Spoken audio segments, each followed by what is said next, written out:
नमस्कार सांग माने मुलिकु आपण मानकु स्वागत जनाऊँ मो यूट्यूब चैनल ई गवर्नमेंट जॉब को। तो सांग माने देखंतु आज मु आपण मानक पई नै आसी आउ गोटे बहुत बड़ नियुक्तिर सुजोग। तो आपण जदि प्रथम थर पई हमर ए वीडियो टिकु देखुछंती ताहले चैनल टिकु सब्सक्राइब करि दियंतु आ वीडियो टिकु गोटे लाइक करि दियंतु, कारण एमितिका नुआ नुआ जॉब अपडेट केवल आपण माने आम चैनल माध्यम रे ही पाई परिबे प्रतिदिन। से चैनल टी को सब्सक्राइब करी रखु। तो सांग माने चलतु देखी नेबा आज रही जॉब उपर। देखंतु सांग माने ये जो जॉब टी आसुची बर्तमान ओडिशा हाईकोर्ट तरफरु बहुत बड़ नियुक्ति आसुची, जहा कि देखंतु डाटा एंट्री ऑपरेटर रो आउ टाइपिस्ट रो। ठीक अछि सांग माने। तो देखंतु ऑर्गेनाइजेशन रही ओडिशा हाईकोर्ट कटक। क्यों माने सब अप्लाई करि परिबे ना देखंतु ऑल ओडिशा कैंडिडेट यहाँ को अप्लाई करि परिबे। उभय पुरुष और महिला यहाँ को मध्य अप्लाई करि परिबे। देखंतु पोस्ट ना रही टाइपिस्ट आउ डीईओ माने data entry operator. Total post देखंतु 35 टी वैकेंसी रहूची, जहा कि सैलरी देखंतु आपनकर बेसिक स्टार्ट हो जीवो 19,900 रु नहीं कि 63,200 पर्यंत रहिबो। ठीक अछि। तो आपण माने यहाँ को केमिति अप्लाई करि परिबे ना यहाँ को आपण माने ऑनलाइन माध्यम रे अप्लाई करि परिबे। जॉब लोकेशन रहिबो कटक हाईकोर्ट रे। देखंतु वैकेंसी रही देखंतु जनरल कैटेगरी पाई टोटाल 16 गोटी वैकेंसी रही, जो थिरे कि ओमेन पाई 5टी वैकेंसी रही। एससीबीसी पाई देखंतु टोटाल 4टी वैकेंसी रही, जो पाई ओमेन पाई गोटिए रही। एससी कैटेगरी पाई 6टी सेथरु ओमेन 2टी आउ एसटी पाई 9टी ओमेन 3टी। ठीक अछि। तो एमिटी टोटाल 35 टी वैकेंसी आसुची। यहाँ को अप्लाई करिया पाई आपण मानकु मिनिमम एज 21 वर्ष होइथिबा आवश्यक आ मैक्सिमम 32 वर्ष रहिथिबा आवश्यक। ठीक अछि। तो एथि पाई एज रिलैक्सेशन मध्ये रहउची गवर्नमेंट रूल हिसाब रे। ठीक अछि। हैंडिकैप मानक पाई मध्ये बहुत फैसिलिटी रहिछि। आपण माने यार पीडीएफ चेक करि परिबे। तो देखंतु मिनिमम क्वालिफिकेशन रहिबो एथिरे बैचलर डिग्री। ठीक अछि। आपण माने जदि +3 पास करिसथि आउ कंप्यूटर रे देखंतु आपण माने जदि पीजीडीसीए करिसथि आउ आपण मानकर जदि typing speed minimum 40 word per minute रहउची, ताहले आपण माने एथिरे निहाती भाव रे सिलेक्शन होई परिबे। कोनोसी भी डाउट नाही एथिरे। तो देखंतु एथिरे देखंतु टोटाल 5टी सिलेक्शन प्रोसेस रहिबो।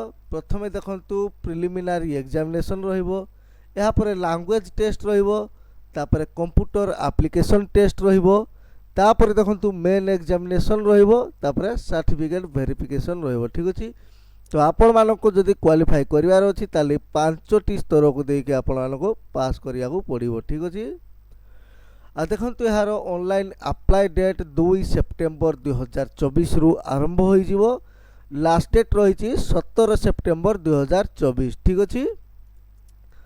तो आपण माने यार जो ऑफिशियल वेबसाइट रही ओडिशा haicourt.nic.in को जाइकी यहाँ अप्लाई करि परिबे 2 तारिख रु। तो मु आपण मानक यार पीडीएफ टी देखै दउची। यहाँ पाइबा को हेले आपण माने हमर डिस्क्रिप्शन बॉक्स को जीवे भारी सेठी लिखा आइथिबो गोटे वेबसाइट लिंक को क्लिक कले आपण माने वेबसाइट को विजिट करि जिवे। एथिर आपण माने आराम से पोस्ट टी पाइछिबे ओडिशा हाईकोर्ट डीओ। ठीक अछि।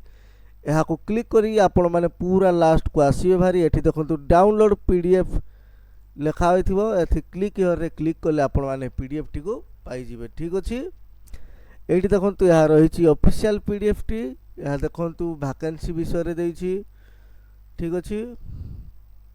यहाँ को आपण माने भलो भाव रे पढि नेबे, यहाँ पर आपको अप्लाई करेंगे। ठीक अच्छे। देखो लैंग्वेज टेस्ट रही एसे इन इंग्लिश 30 मार्क रहिबो। प्रीसेस राइटिंग देखंतु 20 मार्क रहिबो। ट्रांसलेशन देखंतु रहिबो इंग्लिश टू ओडिया 20 मार्क। तापर देखंतु ओडिया टू इंग्लिश रहिबो 20 मार्क। इंग्लिश ग्रामर रहिबो 10 मार्क। ठीक अच्छे। तो देखते यार थियोरी विषय भी किसी आपण मानक कहीदे देखो कंप्यूटर एप्लिकेशन टेस्ट रो 100 मार्क जो थी कि देखो थियोरी रो 50 मार्क 30 मिनिट रे स्किल टेस्ट रो 50 मार्क 30 मिनिट रे ठीक अच्छे स्किल टेस्ट रे कौन सब ना MS ऑफिस जो थी कि वर्ड एक्सेल आ PowerPoint MS Access internet operation file uploading and downloading ठीक अच्छे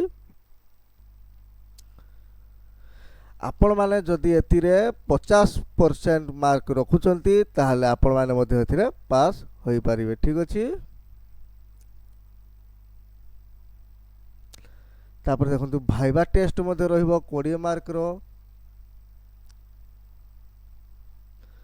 ठीक अछि तो आपण माने ए पीडीएफ टी को भलो भाबरे पढी देबे या पर अप्लाई करिवे ठीक अछि संग माने तो संग माने यहा थिला आज रो जॉब ऊपर गोटे बहुत बड़ अपडेट टी आशा करछि आपण मानको भिडियोटी भल लागिथिबो जदि भिडियोटी भल लागिछि ताहले आपण माने हम चैनल टी को ई गवर्नमेंट जॉब को निहाती भाबरे सब्सक्राइब करि देबे आ आपण माने जदि फेसबुक रे एही भिडियोटी देखुचंती ताहले हमर एही पेज टी को मध्य फॉलो करि देबे ठीक अछि संग माने तो पुणी थरे देखा हबो आ गोटे बहुत बड़ अपडेट सहित सेथि पर्यंत मते विदाय देंतु थैंक यू जय जगन्नाथ।